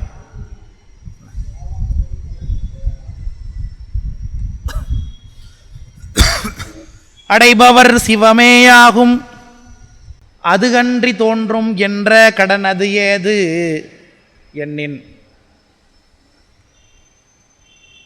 சாரி, இது நம்மளுடைய கீழே சொல்லப்பட்டதாகிய அந்த கருத்து, வியாபக கருத்து நம்முடைய கருத்து, நம்ம கருத்து. அது வியாபியாய வான்பயன், வியாபகமாக ஆகும். அதாவது வியாபினா இறைவனுக்கு உட்பட்டதாகிய அடங்கிய வியாபகம் எதை அடையும் என்று சொல்கிறோம். நாம் சொல்கிறக்கூடிய கருத்து இது. இதற்கு நிமித்த காரண பரிணாமம் இது என்ன சொல்லுகின்றான்னா, உயிரானது சிவமாகவே ஆகும் என்கின்ற பயனை விட்டுவிட்டு சிவத்துக்கு அடங்கிய வியாபகத்தை அடையும்னு ஒரு கருத்து சொல்லுகிறாயே, இது எதனால் என்று நம்மளை பார்த்து கேள்வி கேட்குறான். கீழே சொல்லப்பட்டது உயிராகிய உயிருக்கு பெறக்கூடிய வியாபகமாகிய பயன். என்ன வியாபகம்? உயிருக்கு அடங்கிய வியாபகம், சிவபெருமானுக்கு அடங்கிய வியாபகம் இல்லையா?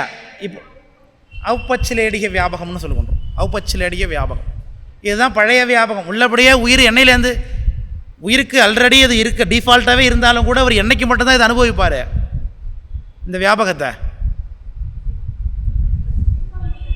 முக்தியில் மட்டும்தான் அனுபவிக்க முடியும். உயிருக்கு இயல்பாகவே வியாபகம் இருக்குன்னு நம்ம சொல்லுகின்றோம். ஒன்றே தன்மை உனக்கும் மற்றமக்கும் ஆண்ட அப்படின்னு பாட்டு இருக்குது. உனக்கு எனக்கு ஒரே தன்மை தான் பாட்டு இருந்தாலும் கூட, சொன்னாலும் கூட உயிருக்கு வியாபகம் இருக்குன்னு நம்ம சொல்லிட்டாலும் கூட அந்த வியாபகத்தை உயிர் என்னைக்கு தான் அனுபவிக்கும்? முக்தியில் மட்டும்தான் அனுபவிக்க முடியும். அது கேவலத்திலேயோ இந்த நிலையிலேயோ அது அனுபவிக்காது. ஜீவன் முக்தராக இருக்கும்பொழுது அனுபவிப்பார் அவர். ஆனால் அப்போ கூட பிராரத்த தேகம் இருக்குது. விளக்கம் போகிறதுங்களா? பிராரத்த தேகம் அது தடையில்லை, பெரிய தடை இருந்தாலும் அதுவும் கூட என்ன கிடையாதுப்பா, முழுமையான வியாபகம்னு சொல்ல முடியாது. அப்போ முத்தி நிலையில் சிவபெருமானுக்கு ஏற்ப வியாபகம், சிவபெருமான் உலகம் முழுக்க எல்லாவற்றையும் தெரிந்து கொள்ளக்கூடிய அறிவு உயிருக்கு அப்போ ஏற்படும். ஆனாலும் கூட சிவபெருமான் அளவுக்கு அறியாது, சிவபெருமானுக்கு அடங்கித்தான் இருக்கும். அந்த பார்டர் என்பதற்கு பாருங்கள், ஒரு இப்போ பலூன் இருக்குது, பலூனுக்குள்ளே காற்று ஊதியாச்சுனாலும் கூட அந்த காற்று முழுக்க நிரம்பி இருப்பது போல் சிவபெருமான் முழுக்க உயிர் நிரம்பி இருக்கும். அதான் வியாபகம். ஆனாலும் கூட பலூனுடைய பவுண்ட்ரி இருக்க, இந்த பவுண்ட்ரி தான் சிவபெருமான். அந்த பவுண்ட்ரியாக என்றைக்கும் என்ன ஆகாது, பவுண்ட்ரியை உயிரால் ரீச் ஆக முடியாது. ஆனால் பவுண்ட்ரின்னு ஒன்று இருக்கா தெரியாது. சிவபெருமானுக்கு அளவே சொல்ல முடியாது. ஆறறிவாரங்கள் அண்ணல் பெருமை ஆறறிவார் அந்த அகலவும் நீளவும்னார். அதனால தான் பிரபஞ்சம் விரிவடைகிறதுன்னு ஒரு கோட்பாடை சொல்லுகிறேன். இப்போ உள்ளவன் பிரபஞ்சங்கிறது எங்கேயுமே முடியல, எங்கே இருக்குன்னு தெரியல. நான் அதனால் அப்போ அடைபவர் சிவமே ஆகும் அது அன்றி தோன்றும் என்ற கடனது ஏது. சிவமே ஆவார் அப்படின்னு தான் உலகத்தை ஆகமம் சொல்லுகிறது. சிவமாவும் தன்மை அடையும் நம்ம சொல்லுகின்றோம். கீழே ஒருத்தன் என்ன சொன்னான், சிவசமவாதம் சொன்னான், அவனை மறுத்தாச்சு. இப்போ சிவமாகிறது, சிவாத்துவிதம். இந்த சிவாத்துவித கொள்கையில் என்ன ஒரு முக்கியமான விஷயம்னா, உயிர் கெட்டு போயிடும் கடைசியில். உயிர்னு ஒன்று இருக்கவே இருக்காது. அது சரியா தப்பா? எப்படி தப்பு? இல்லை ரைட், வெரி குட். வேற வேற வேற வகையில் எப்படி சொல்லலாம்? தற்காரியவாதம் பொருந்தாது. உள்ளது அழியாது என்றைக்கும். உயிரானது என்ன ஆகாது, என்றைக்குமே இல்லாமல் போயிடாது. உயிர் சிவமாம் தன்மையை அடைமை தவிர்த்து சிவமயமே மாறிவிட்டுன்னா உயிர்னு ஒருத்தர் இல்லாமலே போயிடுவார். பையனை அனுபவிக்கிறது கிடையாது. சிவமாக மாறிட்டாருன்னா என்னால் இப்போ நீங்கள் கிளாஸ் அனுபவிக்கிறீங்க, நானாகவே நீங்கள் மாறிட்டீங்கன்னா இப்போ பாடம் சொல்கிறது யார், கேட்குறது யார்? இப்போ கடை கேட்க தான் இங்கே வந்திருக்கிறோம். 2 பேரும் ஒரு பொருளாக ஆச்சுன்னா இன்பத்தை யார் அனுபவிப்பா? அனுபவிக்க முடியாது. அதனால் அப்போது அந்த சத்காரியவாதம் கெட்டு போய்டும். ஆனால் இவங்க அதை தான் சொல்கிறாங்க. இப்போ அவன் சொல்லுகிறான், அடைபவர் சிவமேயாகும் அதுன்னார். சிவருமானாகவே அடைபவர் ஆகிட்டார் அப்படிங்கிற தன்மையை விட்டுவிட்டு அன்றி தோன்றும்னா வியாபகம் தோன்றும். அது என்ன வியாபகம்? அதான் வியாபின்னார். கீழே உயிருக்கு சிவபெருமானுக்கு அடங்கிய வியாபகம். அன்றி தோன்றும் என்ற கடனது ஏது எண்ணின் முன்னம் கண்டிடார் தம்மை பின்னும் தொடர்வரும் அருளினாலும் தோன்றுமா காணார் ஆயின் உடையவன் அடிசேர் ஞானம் உணர்தல் இன்று அணைதல் இன்று என்று சொல்லுகிறார். என்ன உதாரணம் சொல்லுகிறோன்னா, ஒருத்த கண்ணு தெரியாதவன் இருந்தான் முன்ன காலத்தில். கண்ணு தெரியாதவன் இருந்தவனுக்கு கண்ணு தெரிய வச்சதுக்கு பிறகு அப்பவும் அவனுக்கு கண்ணு தெரியவே இல்லைன்னா அந்த பயன் அனுபவிக்கிறதுக்கு வாய்ப்பே இல்லாமல் போயிடும். கண்ணு இருந்தும் கூட அவனுக்கு என்ன கிடையாது. இப்போ நீங்கள் சொன்னீங்க இன்பம் அனுபவிக்கிறதுக்கு யாரும் கிடையாது. இப்போ கண்ணு ஒருத்தங்க தெரியல, அவனுக்கு ஆப்ரேட் பண்ணி கண்ணு சரி பண்ணி வச்சாச்சு. காட்சியே இல்லைன்னா, காட்சினே ஒரு பொருளே இல்லைன்னா, பார்க்குறது ஒன்றும் இல்லைன்னா அப்புறம் ஒரு படத்தில் அப்படி தான் என்ன பண்ணுவான் ஒருத்தன், படம் பேரை மறந்துட்டேன், நெஞ்சிருக்கும் முறைன்னு நினைக்கிறேன் அந்த படம். அந்த படத்தில் என்ன பண்ணுவான், 2 பேர் விரும்புவாங்க. அப்போ நல்ல உதாரணம் வந்து அமைதி பாருங்க. அப்படி 2 பேர் விரும்புவாங்க, ஆணும் காதலன் காதல் விரும்புவாங்க. அவளுக்கு எதோ ஆக்சிடெண்ட் ஆகிடும், பெரிய ஆக்சிடெண்ட் ஆகி போய்டும். அவளுக்கு இதய மாற்று அறுவை சிகிச்சை பண்ண வேண்டியிருக்கும். இப்போ அவள் வாழணும் அப்படின்னு இவன் விரும்புகிறான். வாழ்ந்து என்ன பண்ணணும், இவனோட சந்தோஷமாக இருக்கணும். அதுக்கு தானே இவன் என்ன பண்ணிட்டான், தான் தற்கொலை பண்ணி கூட தான் எதிர்த்து அவள்கிட்ட கொடுத்து விட்டான். இப்போ அவள் பொழைச்சிட்டா, இவன் இல்லை பார்க்குறதுக்கு. இப்போ அவள் வாழ்ந்து என்ன பண்ண போகிறா? காலத்துக்கு அவளுக்கு துக்கம்தான் இல்லையா? அது போல தான் இது இவன் சொல்கிறது. கண்ணு தெரியாத ஒருத்தனுக்கு கண்ணை கொடுத்ததுக்கு பிறகு காட்சி இல்லைன்னா அது என்ன பயன் இருக்குது? இப்போ அவளுக்கு செத்து போயிட்டான். அவங்க இதயம் இவனோட வாழணுங்கிறதுக்காக தான் அவள் வாழணும்னு ஆசைப்பட்டான். இவன் இதயத்தை அவள்கிட்ட கொடுத்துவிட்டு அவளை பழக்க வச்சாது, இவன் செத்து விட்டான்னா இப்போ அவள் பழைச்சிடல பிரயோஜனப்பா. ஒன்றும் இல்லை ஐயா, அனுபவிக்கிறதுக்கு ஆள் வேணும் இல்லையா? அப்போ அதை சொல்லுகிறார், எனின் முன்னம் கண்டிடார் தம்மை பின்னும் தொடர்வரும் அருளினாலும் தோன்றுமா காணார். முன்னாடி காணாமல் இருந்தது உயிர், இப்போ அருளினாலே காண தொடங்கி விட்டதுன்னு அர்த்தம். தொடர்வரும் அருளினாலும் தோன்றுமா காணார், தோன்றுவதே காண முடியவில்லை. இப்போ இன்பம் கண்ணுக்கு எதிரே சிவபெருமான் வந்ததுக்கு பிறகு பார்க்க முடியல அப்படின்னா, உடையவன் அடிசேர் ஞானம் உணர்தல் இன்று. எப்பவுமே உயிருக்கு என்ன கிடைக்காதப்பா? ஞானம் என்பது, முக்தி என்பது கிடைக்கவே கிடைக்காது. அணைதல் என்றே கூடுவதும் கிடையாது அப்படின்னு சொல்லி முடிக்கிறார். அதனால் வியாபகத்தன்மையோடு உயிர் என்ன பண்ணணும், இருக்கணும். உயிர் இல்லாமல் சிவமே ஆகிட்டுதுன்னா என்ன கிடையாது, அங்கே அனுபவமே கிடையாது. முதல்ல விளக்கம் போடுதுங்களா? அதான் அந்த பாடலுடைய கருத்து. ஆமாம், நிற்கணும். சிவருமான ஆகி சிவருமானோட தன்மையை பெற்று நிற்க வேண்டும். அடுத்தது இந்த முக்தியில் இந்த ஜீவன் முக்தருடைய தன்மையை பேசுகிறார். சாக்கரத்தில் அதீதம் என்று நம்ம சொல்லுகின்றோம். சாக்கராதீதம்ங்கிறதுக்கு ஆல்ரெடி விளக்கியிருக்கேன். சென்ற வகுப்பில் விளக்கணும் இல்லையா? உங்களுக்கு தானே விளக்கினேன் சாக்கராதீதம்னா.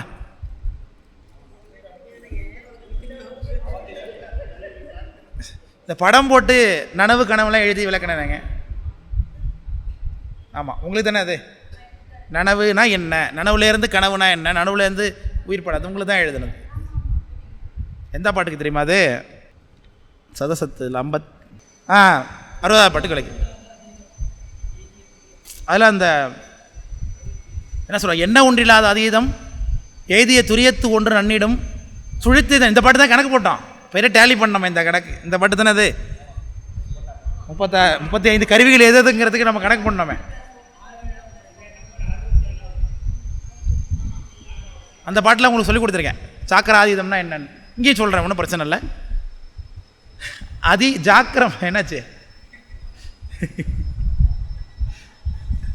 ஜாக்கிரம் அப்படின்னா விழிப்பு நிலைன்னு அர்த்தம். ஜாக்கிரம்னா விழிப்பு. மொத்தம் நமக்கு அவத்தைகள் நமக்கு 5 வகை. அதாவது காரிய அவத்தைகள் 5, காரண அவத்தைகள் நமக்கு 3 இருக்குது. என்னென்ன? கேவல சகல சுத்தம் என்று சொல்கின்றோம். சகலாவத்தை படும் பொழுது அனுதினமும் நாம் 5 அவத்தை படுகின்றோம். அதுக்கு பேர் என்ன? ஜாக்கிரம், சொப்பனம், சுழுத்தி, துரியம், துரியாதீதம்னு சொல்லுகின்றோம்.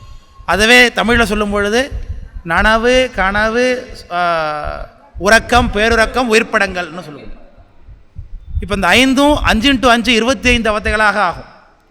அப்போ பார்க்கும்பொழுது அது நனவில் நனவு, நனவில் கனவு, நனவில் உறக்கம், நனவில் பேருறக்கம், நனவில் உயிர்ப்படங்கள்னு வருகிறது. அதேமாதிரி கனவில் கனவு, கனவில் நனவு, கனவில் கனவு, கனவில் உறக்கம், கனவில் பேருறக்கம், கனவில் உயிர்ப்படங்கள், இப்படின்னு 5 × 5 25ஆக இருக்குது. சரிதானே? இதில் ஒவ்வொரு அவத்தையும் பார்க்கும் பொழுது ஃபஸ்ட்டில் என்ன அவத்தை வருகிறது? இதில் ஜாக்கிரம்னு இருக்குது. ஐ மீன் நனவுன்னு இருந்ததுன்னா, நனவுன்னா நல்ல விழிப்பு அப்படின்னு அர்த்தம். நனவில் கனவுன்னு வந்துட்டுதுன்னா முழிச்சிட்டு இருக்கும் பொழுதே கனவு காண்றான்னு அர்த்தம் கிடையாது. ஏன்னா ஃபஸ்ட்டு நனவுன்னு இருக்கும் பொழுதே 35 கருவி இருக்கிறாங்க. அப்போ நிச்சயமாக என்ன ஆகிடாது? திரும்பவும் கனவு வரவே வராது எப்போவுமே. ஏன்னா கனவுன்னு வந்துட்டாலும் நமக்கு 10 பேர் இருக்கக்கூடாது அங்கே. அந்த 10 பேர் யார் யார்? Very good, very good. கண்மேந்திர ஞானேந்திரன் இருக்கக்கூடாது. எவ்வளோ அழகாக புரிஞ்சிட்டு இருக்கீங்க நீங்களா. ரொம்ப சந்தோஷமாக இருக்கு கேட்குறது. இல்லது வெரி குட். சென்னை மாணவர்கள் எப்போது கெட்டிக்காரவங்க தான், அதில் மாற்று கருத்தே கிடையாது. வர வகுப்பு வச்சால வரீங்களே, அது முக்கியமான தொழில். மாதத்துக்கு ஒரு தடவை வகுப்பு வச்சாலும் வரமாட்டாங்க பல இடங்களில். வர வகுப்பு வச்சாலும் தெரிஞ்சுக்கணுங்கிற ஆர்வம் இருக்குது.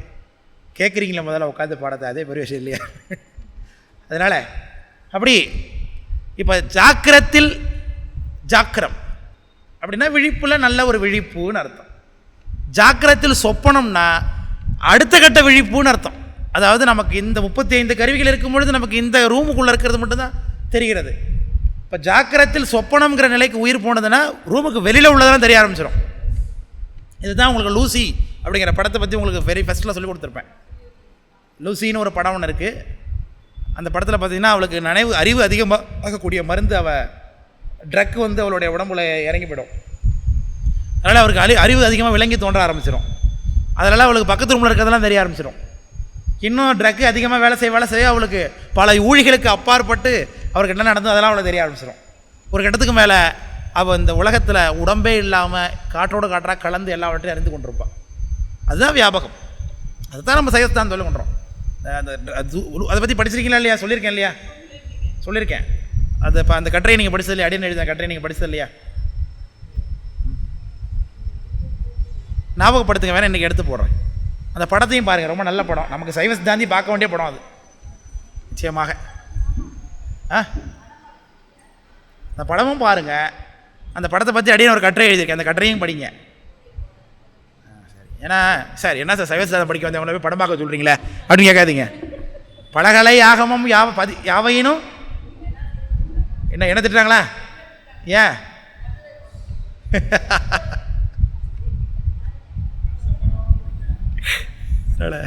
பலகலை ஆகமம் யாவையினும் கருத்து பதிபசுபாசம் தெரித்தல். எல்லாமே எதுக்கு தெரிஞ்சுக்கிறோம் நம்மப்பா?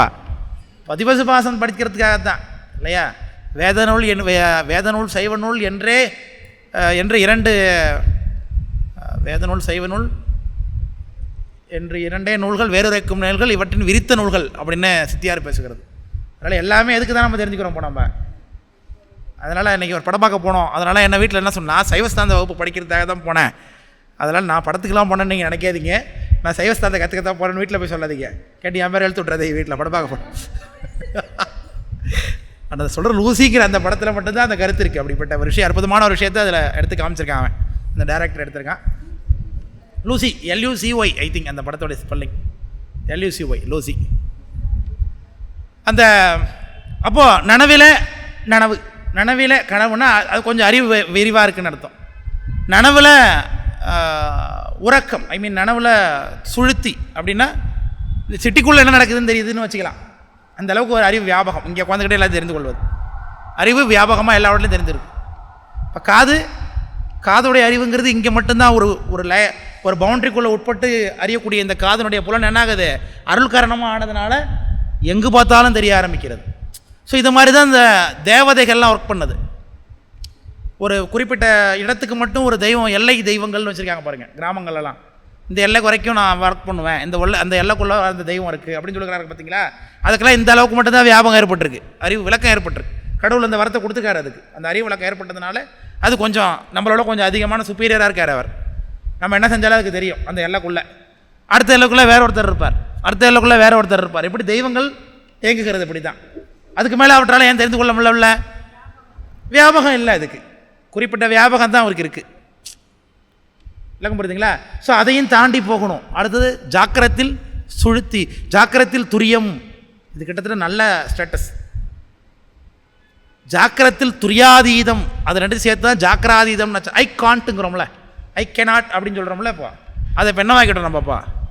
ஐ காண்ட், CANTன்னு எழுதுகிறோம். அதை ஐ கேன் நாட் அப்படிங்கிறத ஐ டிட் நாட்டுங்கிறத ஐ டிடின்ட் அப்படின்னு எழுதுகிறோம் இல்லையா? அதுபோல் ஜாக்கிரம் ப்ளஸ் அதீதம் என்ன ஆகிட்டுது? ஜாக்கிராதீதம் அப்படின்னு ஆயிருக்கு.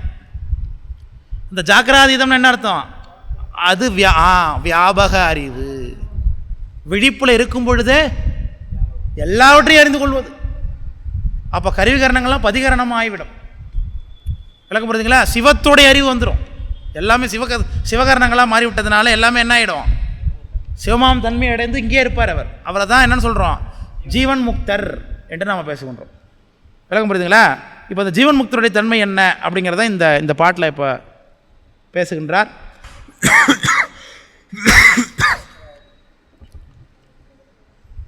பொற்பூறு பாட்டு தானே. பொற்பூறு கருவியாவும் புணராமே அறிவிலாமை சொற்பெரும் அதீதம் வந்து தோன்றாமே தோன்றி நின்ற சிற்பரம் அதனால் உள்ள செயல் அறுத்திட உதிக்கும் தற்பரம் ஆகி நிற்றல் சாக்கிராதீதம் தானே அப்படின்னார். அற்புதமான பாட்டு. சாக்கிராதீதம்னா என்ன அப்படிங்கிறதுக்கு நீங்கள் விளக்கம் எழுதணுன்னா இந்த நம்ம சொன்ன கருத்தை இந்த பாட்டையும் எடுத்து எழுதுனீங்கன்னா உங்களுக்கு 20 மார்க் போடுவாங்க யாராக இருந்தாலும். இதை பற்றி சாக்கிராதீதம் அப்படிங்கிற தலைப்பில் உங்களுக்கு சொற்பொழிவு கொடுத்துட்டாங்கன்னு வச்சுக்கோங்க. இன்றைக்கி அப்படி தான் பேசணும். நீங்கள்லாம் எனக்கு சண்டேச நாயனார் புராணம் கொடுத்துருக்காங்கன்னு அதுக்கே நான் 10 பேரை கேட்டுக்கிட்டு இருப்பேன்னாக்க தட்ஸ் நாட் குட். அதெல்லாம் நமக்கு இப்போ விரல் நுனியில் வச்சுருக்கணும். இப்போ நீங்கள் சைவசிலாந்தம் படித்து உங்களுக்கு சொற்பொழிவுனா உங்களுக்கு தலைப்பில் எப்படி கொடுக்கப்படணும்ப்பா? இப்படி கொடுக்கப்படணும். ஜாக்கிராதியத்தை பற்றி எழுதுக. ஜாக்கிராதியத்தை பற்றி உங்களுக்கு 1/2 மணி நேரம் சொற்பொழிவு. உட்காந்து ஆட்டுன்னு ஆட்டணும். இந்த பாட்டை வச்சு ஆட்டணும் இல்லையா? அப்படி வளர்த்துக்கொள்ள வேண்டும் நம்முடைய திறமைகளை. நமக்கு நாயன்மார் புராணத்தை சொல்கிறதுக்கே 4 பேருக்கு போய் கேள்வி கேட்டுக்கிட்டு இருப்போம். அதுக்கு 10 சொற்பொழிவாளர்களுடைய எடுத்து நம்ம ரெஃபர் பண்ணுவோம். That's not good. அது நல்ல வளர்ச்சி இல்லை. அது இப்படி தெரிந்து கொள்ள வேண்டும். அப்படி நம்ம மாற்றிக்கொள்ள வேண்டும் நம்முடைய தன்மையை. அப்போ தான் நீங்கள் நல்ல சென்னை மாணவர்கள் சொற்பொழிவு போன இடத்துல யாருக்கிட்ட கற்றுக்கிட்ட அப்படின்னு கேட்குறதுக்கும் யாருக்கிட்ட கற்றுக்கிட்டீங்க அப்படின்னு கேட்குறது வித்தியாசம் இருக்குல்ல. இப்போ நீங்கள் எந்த கேள்வியை கேட்க வச்சுருக்கீங்கிறது உங்கள் சொற்பொழிவில் தான் இருக்குது இப்போ இல்லையா? அதை மாடல்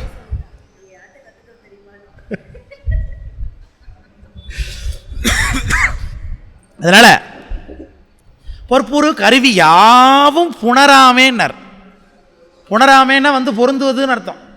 கருவியாகும்னா 35 கருவிகள். 35 கருவிகளும் இருக்கக்கூடாது. எப்போ ஜாக்கிராதீதத்தில் அப்படின்னா என்ன அர்த்தம்? இப்போ ஜாக்கிராதீதம்ங்கிறது முத்தி நிலைன்னு சொல்லியாச்சு. இங்கே பேசப்படுற ஜாக்கிராதீதம்ங்கிறது சாயுஜ்ய பேரில் உள்ள ஜாக்கிராதீதம் இல்லை, ஜீவன் முக்தருக்கு ஏற்படக்கூடிய ஜாக்கிராதீதம். அவருக்கு வந்து கருவி பொருந்தக்கூடாதுங்கிறார். ஆனால் உடம்போடு தானே இருக்கார். விளக்கம் புரியுதா? ஜீவன் முக்தர் பிரார்த்த தேகத்தோடு தானே இருப்பார். ஆனாலும் அவருக்கு என்ன வரக்கூடாதான்? இந்த கருவி வரக்கூடாது. அப்போ எப்படி சார் அவர் பார்ப்பார் அப்படின்னா அவருடைய கண் என்னவா மாறி இருக்குப்பா? பதிகரணமாக மாறிட்டுது.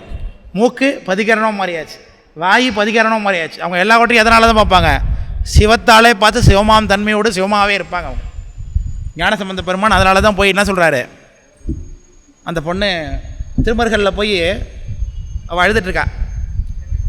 காவாய் கவின்மருகள் பெருமானே அப்படின்னு அழுவுறா. நம்மளா இருந்தால் ஏம்மா அழுவுற, என்னம்மா பிரச்சனை சொல்லுமா அப்படிம்போம். பாம்பு கடிச்சிட்டா சரி என்னம்மா பண்ண முடியும், நம்மளால் ஒன்றும் பண்ண முடியாது அப்படின்னு நம்மளை போயிடுவோம். ஏன் நம்மளால முடியாது. ஆனால் இவர் போய் கேட்கும்போது என்ன பண்ணுறாரு, பயப்படேல் அப்படிங்கிறாரு ஞானசம்பந்த பெருமானார்.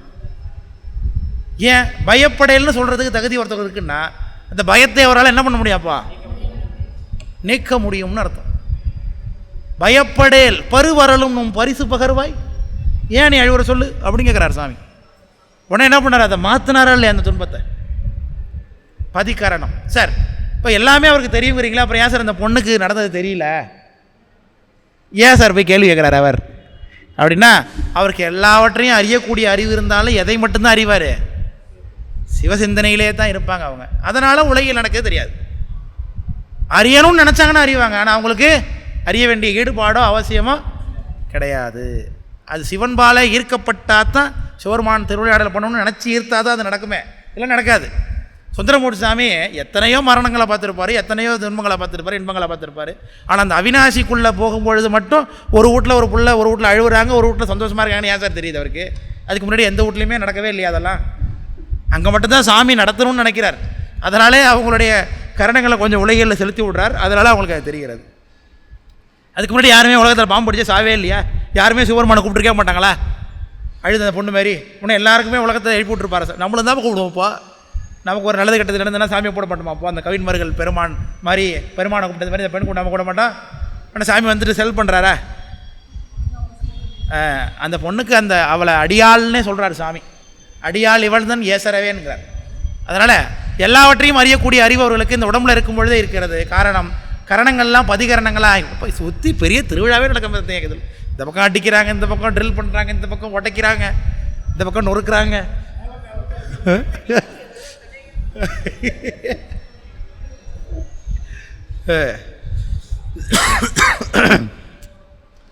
அதனால் அப்போ முதல்ல என்ன இருக்கக்கூடாது? கருவிகள் இருக்கக்கூடாது. உடல் சார்ந்த கருவி இருக்கும், ஆனால் என்னவா இருக்காது?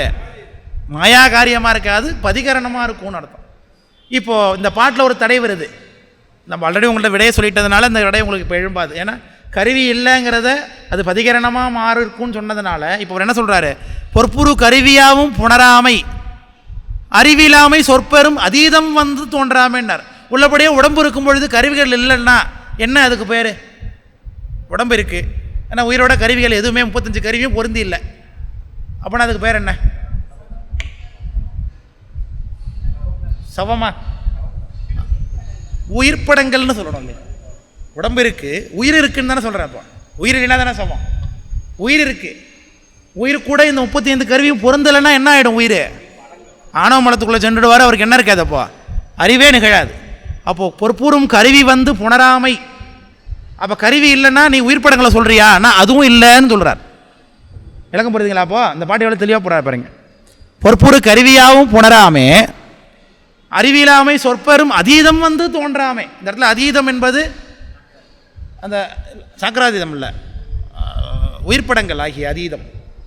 என்ன அதீதம் அது? துரியாதீதம். துரியாதீதம் ஆகிய அந்த அதீதம். Very good. சொற்பூரும் அதீதம் வந்து தோன்றாமே, தோன்றி நின்ற சிற்பரம் அதனால் உள்ள செயல் அறுத்திட. உள்ள செயல்னா உயிருக்கு இருக்கக்கூடியதாகிய இயல்பான கண்மத்தினால் நிகழக்கூடிய செயல்கள். அந்த செயல்களை சிற்பரமாகிய சிவபெருமானாலே அறுக்கப்பட வேண்டும். சிற்பரம் அதனால் உள்ள செயல் அறுத்திட உதிக்கும் தற்பரம் ஆகி நிற்றல். அப்போ உயிர் என்னவா நிற்கும்? சிவமாகி நிற்கும். அதான் தற்பரம்னார். தற்பரம்னாலே சுவாமின்னு அர்த்தம். தற்பரனாகி சதாசிவனாகினார் அப்பர் சுவாமி. தத்து பரம் அப்படின்னாலே அது மேலானதுன்னு அர்த்தம். இது வேத வாக்கியம். அது எது உலகத்தை நிறுத்துகின்றதோ, எது உலகத்திற்கு காரணமாக இருக்கிறதோ, எது உயிர்கள் தோறும் அந்தரியாமையாக இருக்கிறதோ அதுவே மேலானது அப்படின்னு வேதம் காட்டும். அதுதான் பரம், அதுதான் சிவம்னு நாம் சொல்லுவோம்.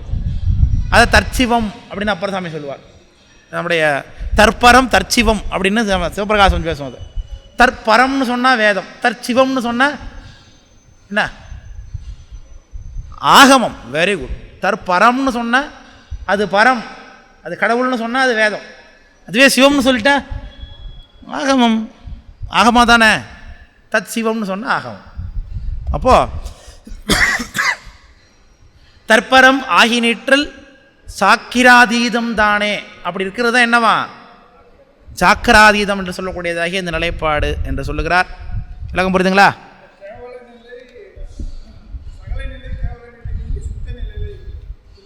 ஆமாம், சுத்த நிலை தான். சுத்த நிலை. இதுக்கு பேர் நிர்மலாவத்தை தானே. சாக்கராதீதம்னாலே நிர்மலாவத்தை தான். எப்போ நீங்கள் நான் ஜாக்கிரத்தில் சொப்பனன்னு ஆரம்பிச்சிட்டிங்களோ அப்போவே அதுக்கு பேர் நிர்மலாவத்தைன்னு பேர் ஆகிடும். ஜாக்கிரத்துக்கு மேலே உள்ள விழிப்பான அவத்தைகள் எல்லாமே நிர்மலாவத்தை. ஏன்னா மலம் குறைஞ்சி போச்சுன்னா தான் நமக்கு வெளி விஷயம் தெரியும். உடலுக்கு உட்பட்ட அறிவுக்கு மட்டுமே நமக்கு அறிவு நிகழ்கிறதுனா இதை நிறுத்தி வச்சிருக்கிறது யார்? இந்த உடம்பு தான் நமக்கு தடையாக நிற்கிது. இப்போ உடம்புக்கு வெளியிலையும் அறிவு நிகழ்துன்னா அப்போ நமக்கு மறைச்சிருக்கக்கூடிய மலமான ஆணவ மலம் என்ன ஆகுது? இப்போ நீங்குது கொஞ்சம் கொஞ்சமான அர்த்தம். அப்போ அதுக்கு மலம் இல்லைன்னு அர்த்தம். அப்போ அது நிர்மலாவத்தைன்னு ஆகிடும் அதுக்கு பேர். புரியுதுங்களா? அடுத்து கருவிகள் எப்படி அந்த ஜாக்கிராதீதத்தில் ஒடுங்கும் என்று சொல்லுகிறார். ஒடுங்கிடா கரணம் தானே ஒடுங்குமாறு உணர்த்து ஒடுக்க ஒடுங்கிடும் எண்ணில் நின்றது ஒடுங்கிடா கரணம் எல்லாம் ஒடுங்கிட ஒடுங்க உள்ள உணர்வுதான் ஒழியும் வேறாய் ஒடுங்கிடின் அன்றி மற்ற உண்மையை உணரனாதே என்று சொல்லுகிறார். ஒடுங்கிடா கரணம் தானேனர். கரணம்னு சொல்லப்படுவது கருவிகள் பொதுவாக ஆகி நிற்கிது. கரணம்ங்கிறது அந்த கருவிகள் தானே, அந்த கரணம்ங்கிறதும் ஒரு கருவி தானே. அப்போ ஒடுங்கிடா கரணம் தானே. இப்போ கருவிகள் இருக்குது. எங்கள் ஜாக்கிராதீதத்தில் இருக்கக்கூடிய ஜீவன்முக்தருக்கு கருவிகள் இருக்குது. ஆனால் அவர் எப்படி இருக்கார்? மாயா விஷயமாக ஒடுங்கியிருக்கார், அருள் விஷயமாக விருந்திருக்கிறார். இப்போ கண்ணால் தான் பார்க்குறாங்க. அப்புறம் சாமி எதால தான் பார்த்தாருப்பா? கண்ணால் தான் பார்க்குறாரு. கண்ணார காண்பார்க்கு ஒரு காட்சி கான்னு பாடுறாரு. அப்போ கண்ணு இல்லாமலாம் பார்த்துருப்பாரு. ஆனால் கண்ணு எதுவாக மாறிட்டு? பதிகரணம். Very good. பதிகரணமாக மாறிட்டுது. விளக்கம் புரியுதுங்களா? ஆமாம். கண்டறியாதன கண்டேன் அப்படின்னார். அதில் கண்டேன் அவர் திருவாதம் கண்டறியாதன கண்டேன்னார். அப்போ கண் இருக்குதுன்னு அர்த்தம் கண்டிப்பாக இல்லையா? செவிகால் கேண்பின்களோ, செவி இருக்குதுன்னு அர்த்தம். மணிவாசக பெருமான் கேட்டாயோ தோழி கிரி செய்வதா வாறு ஒருவர்னு பாடுறார். அப்போ காது இருக்குதுன்னு அர்த்தம் அவங்களுக்கெல்லாம். அப்போ மைதான் அரும்பி விதிர் விதித்து என் கைதான் நெகிழ விடேன்னு கை இருக்குதுன்னு அர்த்தம். அப்போ கருவிகள்லாம் இருக்குது அவங்களுக்கு. ஆனால் எப்படி இருக்குது? Very good. நம்மளை மாதிரி இல்லாமல் பதிகரணங்களாக மாறி இருக்குது. அப்போது கருவி இருக்குது, ஆனால் அது இப்போ என்னவா இருக்குது? பதிகரணமாக ஆணுது, மாயா காரியமாக ஒடுங்குனுதுன்னா அது தானாக ஒடுங்காது, ஒரு செயலால் தான் ஒடுங்கும்னு சொல்லுகிறார். என்ன செயல் அது? பக்தி பண்ணுறதுனால, பயிற்சி பண்ணுறதுனால, சிவஞானிகளோடு கூடியிருத்தனால. சொன்னால் என்ன எவ்வளோ நேரம் ஆகும்?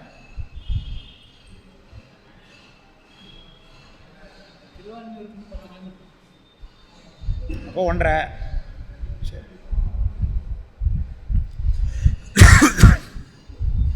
திருவான்மூருக்கு 10 கிலோமீட்டர்னா காணாத்தூரா? காணாத்தூர் தானே. திருவான்மூர்லேருந்து 10 கிலோமீட்டர் என்ன? காணாத்தூர் தானே.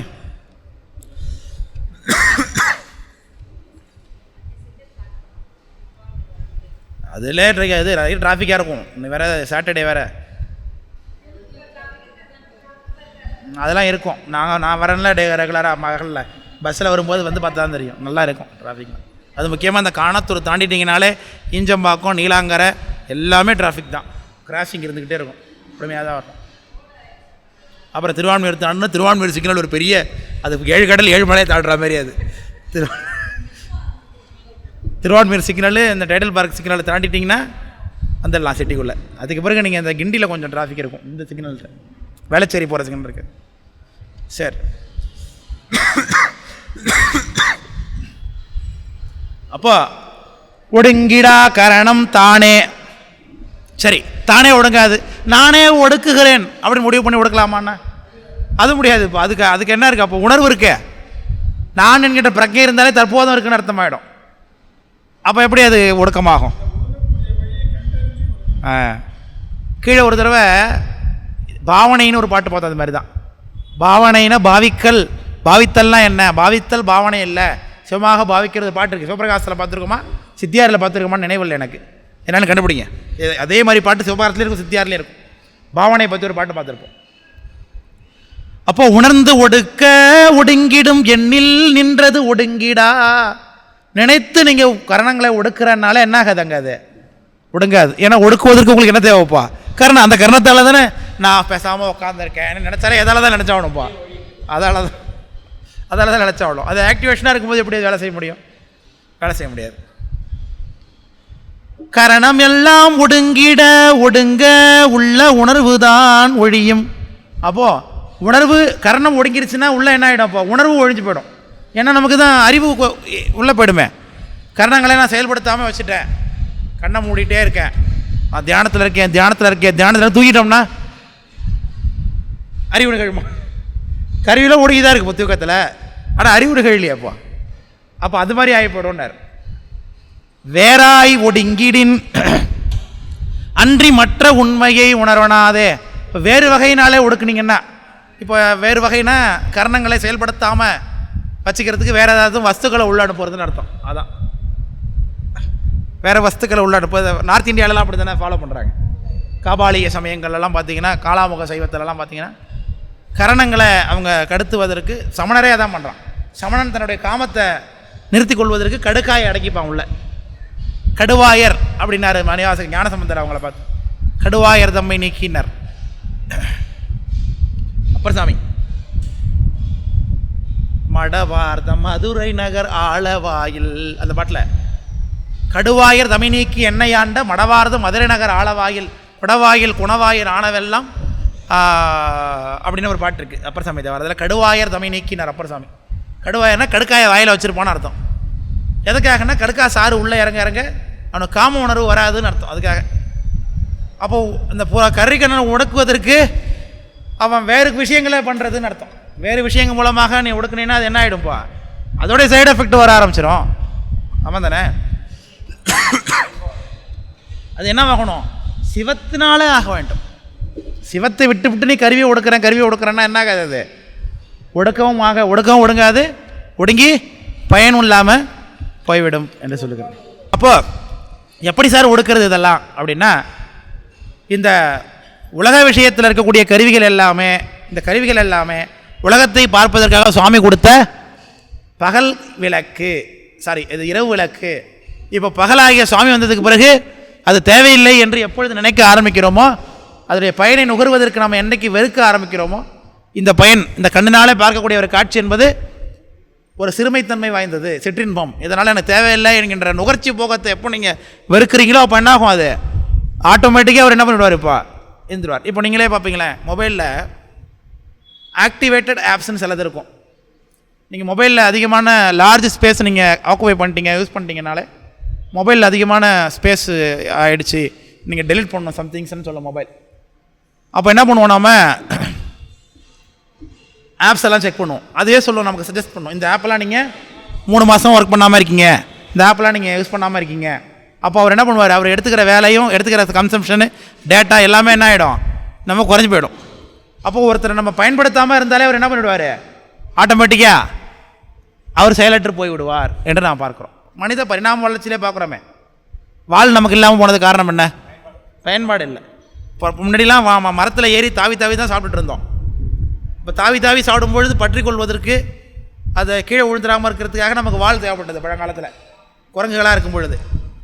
இப்போ குரங்கா மாதிரி மனுஷனாக ஆயாச்சு, குரங்குலேருந்து பரிணாம வளர்ச்சி அடைஞ்சிட்டோங்கிறாங்க. அப்போ நமக்கு திரும்ப மரத்தில் ஏறுற வேலை இல்லை, அதனால வால் என்ன ஆகி போச்சு? இல்லாமல் போயிட்டுது. ஆனால் வால் இல்லையாப்போ, கடைசியில் இருக்கார் அவர். அதே போல் தைமஸ்னு ஒரு சுரப்பி இருக்குது நம்ம உடம்புல. இந்த தைமஸ் பறக்கும்போது நிறைய ஒர்க்கு அவருக்கு. எலும்புகள்லாம் நிறைய வளர்ச்சி அடைவதற்காக, எலும்புகளை இணைப்பதற்காக நமக்கு தைமஸ் சுரப்பி செயல்படுது. ஆனால் அது வளர்ச்சி அடைந்த மனிதருக்கு தேவையில்லை அந்த சுரப்பி. அதெல்லாம் அவர் என்ன பண்ணுவார்? இருந்து ஆக்டிவேட் இல்லாமல் போயிடுவார். தைமஸ்னு ஒரு கிளாண்டு. நம்ம நாளமில்லா சுரப்பிகள் படிக்கிறோம் இல்லையா? நாளமில்லா சுரப்பிகளுக்கு என்ன இங்கிலீஷில்? சரி, உங்களுக்கெல்லாம் காதல் விழுதில்லை, நாளமில்லா சுரப்பிகள்னு சொல்லுவோம். இன்டோ சரி, ரைட் புரிஞ்சுட்டு எனக்கு. இப்போ அந்த மாதிரி இருக்கக்கூடிய நாளமில்லா சுரப்பிகளில் தைமஸ்னு ஒரு கிளாண்ட் இருக்குது நமக்கு. அந்த கிளாண்டு நமக்கு குழந்தையாக இருக்கும்போது நல்ல ஆக்டிவேஷனாக இருக்கும். ஏன்னா குழந்தையாக இருக்கும்போது பிள்ளைக்கு எலும்பு 206 எலும்பு தானே நமக்கு. 296 அதான் 206 தான். 206 எலும்பு கிடையாது, அதை விட கூட குழந்தையாக இருக்கும் பொழுது எலும்பு வளர எலும்புகள்லாம் ஜாயிண்ட் ஆகி 206 நிற்கிது நமக்கு. மண்டை உடைய நமக்கு 3 பிறக்கும் பொழுது பார்த்தீங்களா? அப்போ அது என்ன பண்ணோம்? அப்போ தான் குழந்தை அம்மா வயிற்றுலேருந்து வெளில வரும். எலும்புலாம் உன்னோட தலை எலும்பு ஒன்றோட ஒன்று இப்படி மெர்ஜாகி மண்டை சுருங்கி அப்புறம் வெளியில் வந்து திரும்பி ஜாயிண்ட் ஆகிக்கும். குழந்தை அவ்வளோ வலி அனுபவிக்கும்னு போற்றி பக்கத்தில் படிக்கிறோமே பிறக்கும் பொழுது. ஆனால் அது இல்லாமலே இப்போலாம் பிறக்குது. அதனால தான் இப்போ பிறக்கக்கூடிய குழந்தைங்களாம் ரொம்ப ஐக்யூ ஜாஸ்தியாக இருக்குன்னு சொல்கிறாங்க. சிசேர் பண்ணி எடுக்கிறதுனால அந்த மண்டைக்கு அழுத்தம் அதிகமாக இல்லாத ஃப்ரெஷ்ஷாக வெளில வருது. அதனால் இப்போ ஐக்யூ லெவல் அதிகமாக இருக்குது குழந்தைங்களுக்கெல்லாம் முன்னாடியை விட. ஆமாம், வலி தாங்காமல் தான் அழுவோம். வலி அப்போ தெரியாது, ஆனால் அதுக்கு ஸ்ட்ரெஸ் இருக்கும். 2-3 நாளைக்கு அதுக்கு. அதனால தான் போட்டு குழந்தை குளிப்பாட்டுறது போக்குவரத்தில் அதெல்லாம் பண்ணுறேன். எல்லாம் இருக்கும், வலிக்கும். அதுக்கு சொல்ல வந்தோம். செயல்படுத்தலைன்னா என்ன பண்ணிவிடுவார் அவர்? டீஆக்டிவேட் ஆக ஆரம்பிச்சிடுவார் கொஞ்சம் கொஞ்சமாக. இதை தான் நமக்கு சொல்யூஷனாக சொல்கிறாங்க. நீ கண்ணுனாலே பார்க்கக்கூடிய பார்வையை, உலக இன்பத்தை குறை கொஞ்சம் கொஞ்சமாக, சினிமா பார்க்குறத நிறுத்து அப்படிங்கிறார். அப்படின்னா சினிமா பார்க்குறது மட்டுமா? இந்த உலக கண்ணினாலே நீ எதெல்லாம் இன்பம் என்று பார்க்கிறாயோ அதெல்லாம் இன்பம் இல்லை என்பதை விட்டுவிடு நினைங்கிறார். காதினாலே எதெல்லாம் இன்பம் என்று கேட்கிறாயோ அதெல்லாம் இல்லைங்கிறத விடு. இல்லை, அதெல்லாம் இன்பம் இல்லை, அதை விட்டுருனார். டேஸ்ட் இதுதான் ரொம்ப முக்கியமானது. இப்போ நமக்கு நேராக தெரிஞ்சது தான். இப்போ அதிகமாக எல்லாராலையும் கட்டுப்படுத்த முடியாத ஒருத்தர் தான் வாய். அவரை நீங்கள் கட்டுப்படுத்தினாலே பாதி ஞானி, அரைஞானி நான் சொல்லுவேன். நாக்கை நீங்கள் கட்டுப்படுத்தினீங்கனாலே அரைஞானி ஆகிட்டீங்கன்னு அர்த்தம். பாதி நீங்கள் ஜீவன் முக்தர். 2 விஷயத்தில் ஒன்று பேசுறது, இன்னொன்று சாப்பிட்றது. 2 விஷயத்தில் நீங்கள் ஜீவன் முக்தர். பாதி கிட்டத்தில் வட்டிங்கன்னு அர்த்தம். மிச்சம் மீதி 4 பேரில் அவங்க 4 பேர் ஈஸியாக சமாளிச்சலாம். அதுக்கு பிறகு அப்படி இவங்களெல்லாம் செயல்படாமல் பண்ணிங்கன்னா அவங்க கொஞ்சம் நாள் என்ன பண்ணிவிடுவாங்க? அவங்களாம் ஆட்டோமேட்டிக்காக ஒடுங்க ஆரம்பிப்பாங்க. அப்போ உங்களுடைய செயல்பாடு விருப்பம்லாம் எங்கே இருக்கணும்? சாமி மீது இருக்கணும்னு சொல்கிறார். பற்றிடும் கருவியாவும் படர்ந்து உணர்வு அளிக்கும் காலை உற்று அறிந்திடுவது ஒன்றின் உணர்வினின் உண்மையாகும். ஒன்றாக உணர்த்து அறியும், அது உண்மையாகும். மற்றது அந்த கருவிகள் எல்லாம் பகல் விளக்கின் வாய்ந்திட வருவது உண்டே. பகல் விளக்கு எப்படி பகல் விளக்கு பயனற்று போகுமோ? பயனற்று தானே போகும். பகல் விளக்குனா இங்கே போட்டு வச்சுருக்கோமே சார், இது பயன் இல்லையா அப்பான்னு கேட்கக்கூடாது. இந்த இடத்துல வெளிச்சம் நமக்கு கம்மியாக இருக்கிறதுனால போட்டு வச்சுருக்குறோம். இதை வெளியில் போய் ரோட்டில் உட்காந்து பாடம் நடத்தினா லைட் போட்டுப்பாங்களே. அப்போ நைட்டில் நமக்கு விளக்கு தேவை.